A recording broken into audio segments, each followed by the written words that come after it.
Now, before I go ahead and go into it, I'm going to go ahead and recap the events.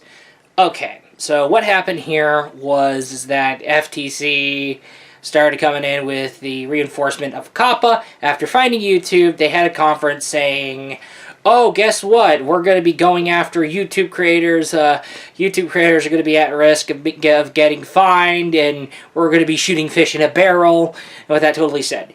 Okay, now, Chadtronic and Arlo did a great job at pointing it out. Now, Chadtronic and Arlo got my attention because they were able to do a damn good job clarifying some situation and just explaining things pretty well. So, yeah, in the previous video discussing about that credit where credit is due, go ahead, still, go to Chadtronic, go to Arlo to subscribe to them. I mean, they did a good job explaining things well.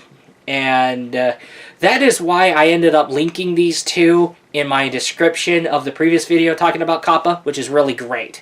So, with that totally said, now if you paid attention to Chadtronic and Arlo's video, they pointed out that the FTC's descriptors in the little pamphlet they have attached with the COPPA law were really vague as hell. Alright, we could all come to an agreement. They went way too vague, and we can all come to an agreement. So, yeah, and there was lack of clarification, in which, as a result, it led to panic, chaos, and it led to the hysteria. However, on my YouTube feed, I managed to run into Greenleaf Productions, who happens to have uploaded a video that is discussing the clarification of the FTC.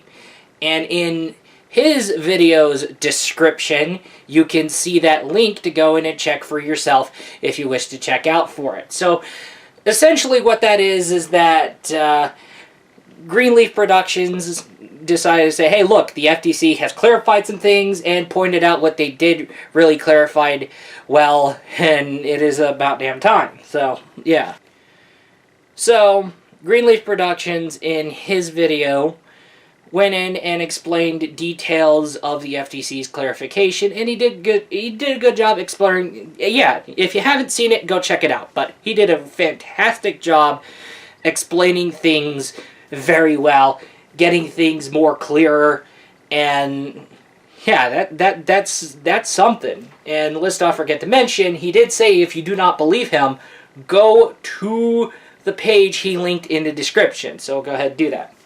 So what he did explain well is that he did point it out that the FTC is well aware that not all things are for kids, and there are animations that are not for everybody, and also the guy pointed out that the FTC said, look, we're not going to go ahead and say, oh, your content's directed to children just because a few children watch it. No, we're not going to jump to that. No. And then, however, he goes ahead and recaps the up to $40,000 fine, and it clarifies it really good.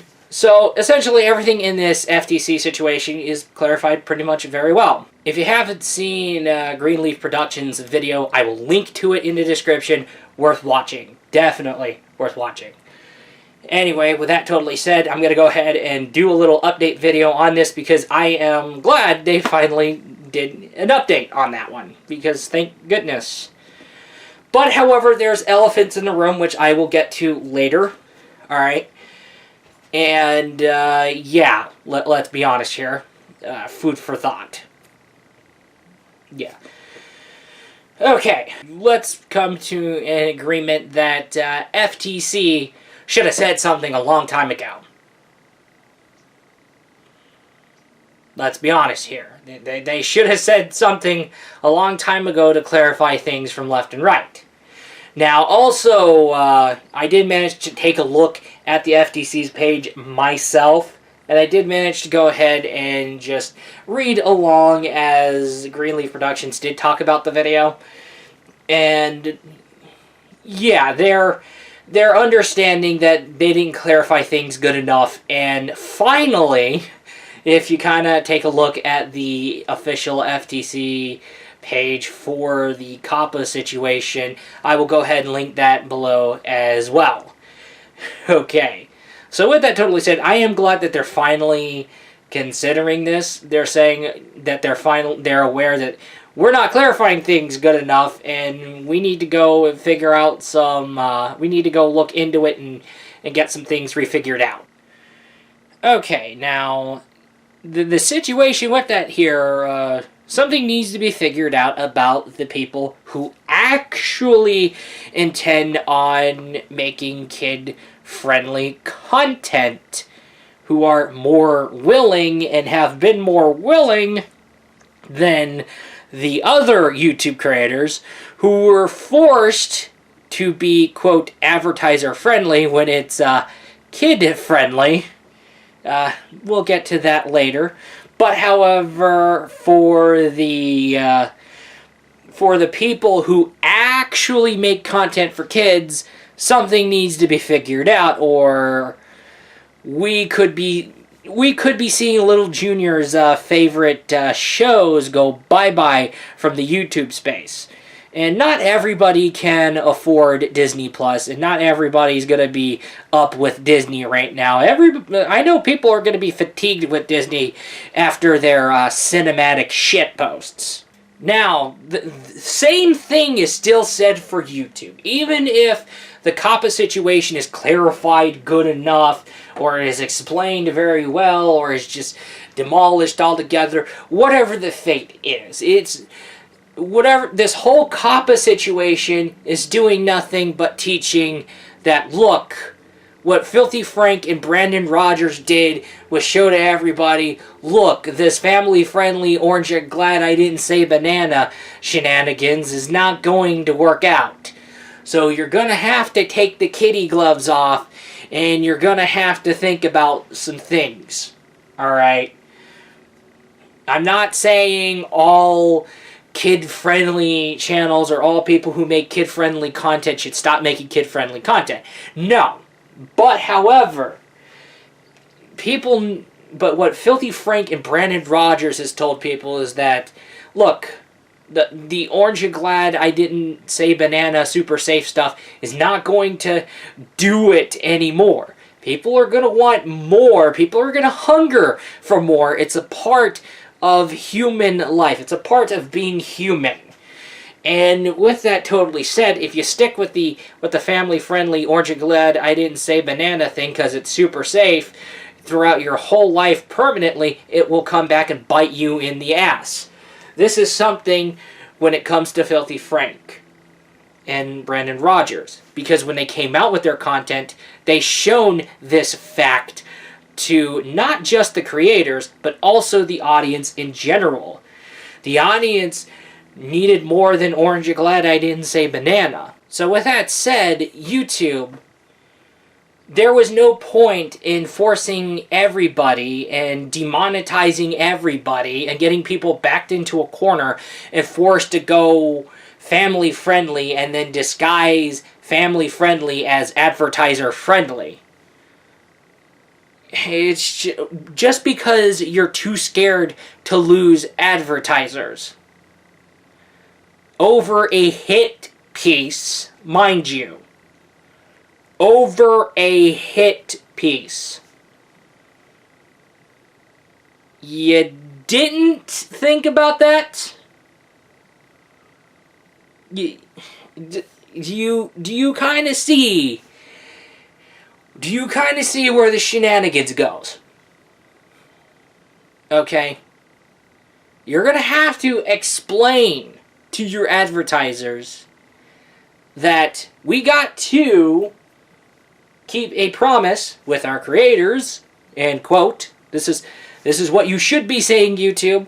Look, our creators work differently, but just because one creator said this one thing doesn't necessarily mean we are representative of that idea. No, just because he said that doesn't mean we condone that. Absolutely not. We disagree with it.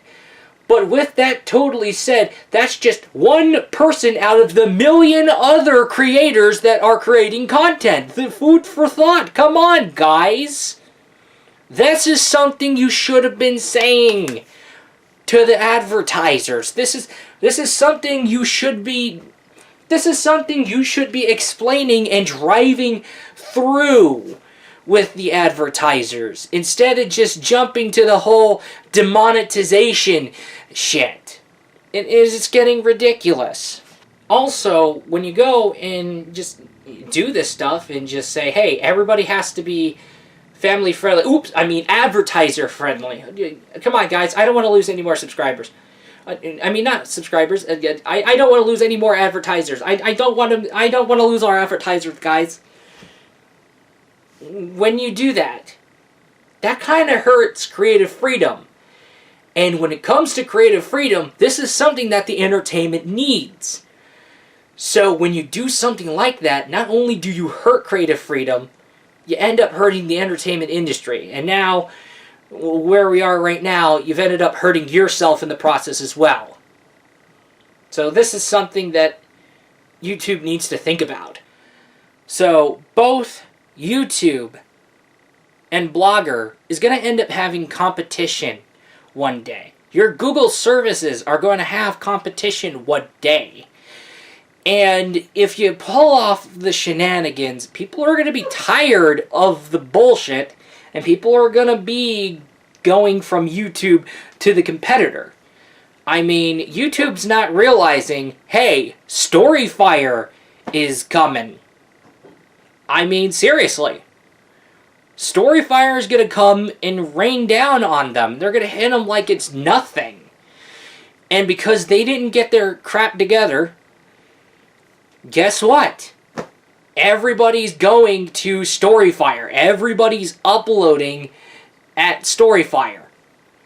And guess what? Who created Storyfire? The YouTube that you kept demonetizing, you kept doing community strikes on, that was just doing studio productions. We're talking about stories like the Psycho series, which was revealed to be fake the whole road. Definitely, but it was done for the sole purpose of telling a story. You kept on demonetizing him.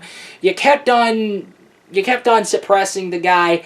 You kept on doing this, and now look what happens. He's creating the competition, Storyfire. And right now, he's expanding past videos. People can write their own stories. This is something that YouTube needs to think. Okay? Alright, because what YouTube was doing when it came to the whole demonetization situation, it was thinking short term.